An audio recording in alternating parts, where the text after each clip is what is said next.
So today I'm going to talk about the book Seven Powers by Hamilton Helmer. And this book basically goes over 7 things that companies can build up to allow them to achieve sustained profitability. It basically goes over 7 things that can create a moat inside of a company that Warren Buffett constantly refers to that keeps other companies from entrenching on your margin. And the first company that I want to look at here is Intel. Intel makes chips for computers. They are one of the leading chip manufacturers that make microprocessors. But whenever they started, they actually started making memories. And memories means like hard drives and that sort of thing. But they moved to microprocessors, and this is actually what ended up basically saving their company and making it as big as it is today. But all of the memory companies, the ones that just made memory, basically went out of business, or their margins dropped to a point that is like not really sustainable. They're not the biggest companies in the world like Intel and AMD are, the 2 leading chip manufacturers. So the question is, what is the difference between memories and microprocessors? Because between both of them, there was operational excellence. The CEO, Andy Grove, really ran a tight ship. And so it's obviously not something operationally that they were doing, but rather something within the actual memories and microprocessors themselves, the difference between them that created the moat. So I'll go into that a little bit later, but I first want to talk about Netflix. So Netflix, whenever they started out, they were shipping DVDs to people. And this really disrupted Blockbuster's business, and they were able to take a lot of market share. Well, eventually, whenever the internet came along, the CEO, Reed Hastings, he started pivoting towards a streaming model. And this is actually pretty uncommon for businesses to do. It's known as something called the innovator's dilemma, where a company will start cannibalizing its own business to create another one. So in this case, Netflix started doing the streaming, and it caused their DVD rentals to go down. Well, that's not very common. Companies generally have a really hard time doing that, so major props to Reed for doing that, but that's not really what we're talking about. Whenever they started doing this, whenever they started pivoting to the streaming, well, they got a lot of users. And in order to get shows on their site, shows and movies, they had to pay an upfront cost. And this is a fixed cost. Well, since they had so many users, they could divide this fixed cost by all those users and make it cheap for all the users to have the subscription. Well, the other companies that came in and tried to do streaming as well, they didn't have all these users. So they kind of got caught in a rock and a hard place. And that rock and hard place is basically they could make it more expensive for the users to have the same thing, but then it's a worse experience for the users, and then they're just going to choose Netflix. Or they could offer them less for cheaper, but then it's still a worse experience. So Netflix has this moat where they can say, we can offer you more for less than other companies. And then this only got bigger whenever Netflix started making their own TV shows and movies.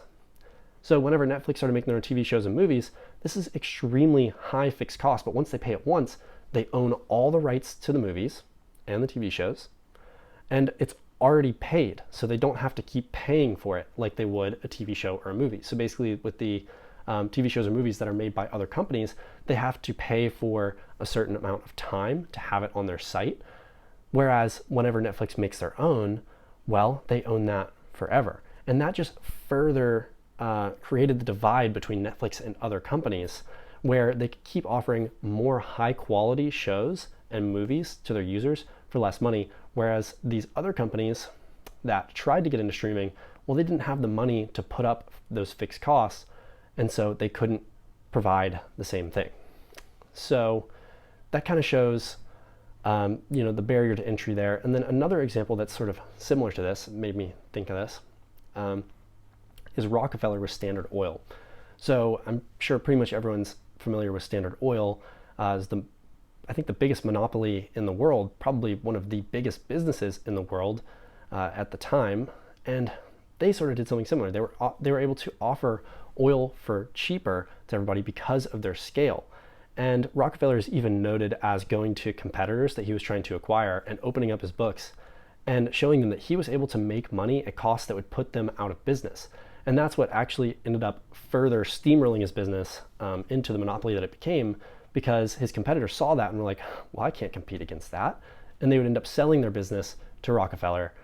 And it's actually kind of interesting because a lot of the people who sold their businesses to Rockefeller ended up actually getting out really, really well. I mean, definitely better than if they tried to compete, because they ended up getting stock in this company that ended up just being a behemoth. And yeah, it ended up being kind of good for them if they did sell. So, it's just an interesting little piece about that.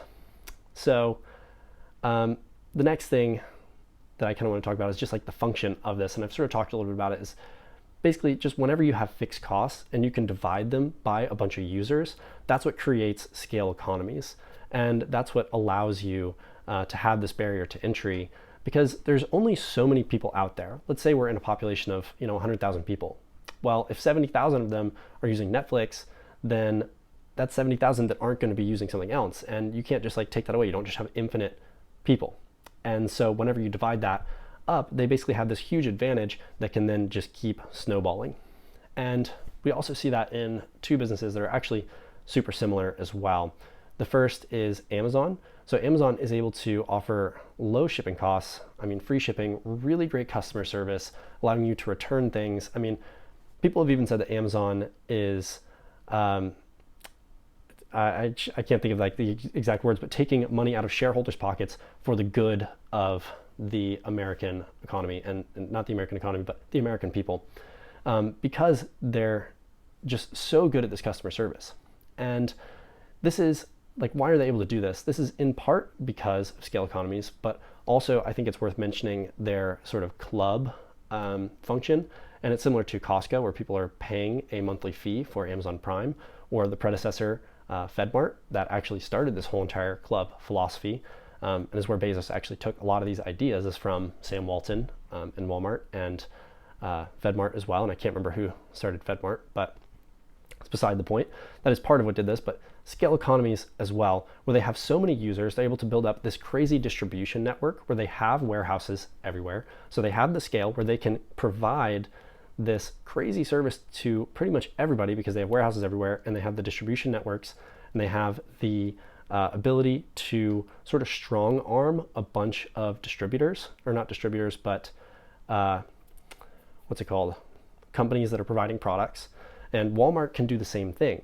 Because they have this scale, they can basically go to the people who are producing and say, hey, we'll take you out of our store if you don't comply with lower prices, or you don't comply with bigger quantities, or something of that nature. And it definitely creates the question around monopolies, similar to the Rockefeller, where it ended up definitely being a monopoly with Standard Oil and Rockefeller.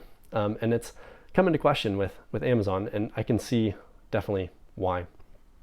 And this is sort of separate, but a little bit related, and sort of goes into the scale economies, but also vertical integrations. This is something that Walmart did really well, and was sort of one of the first ones to do. They built out their own fleet of trucks, and basically built out this whole entire distribution network. And it's something that pretty much no companies at the time had done, but allowed them to keep lowering their cost more and more than other companies, and to just keep entrenching that moat, where it was harder for other retailers to then come in, because they didn't have this vertical integration in this scale economy.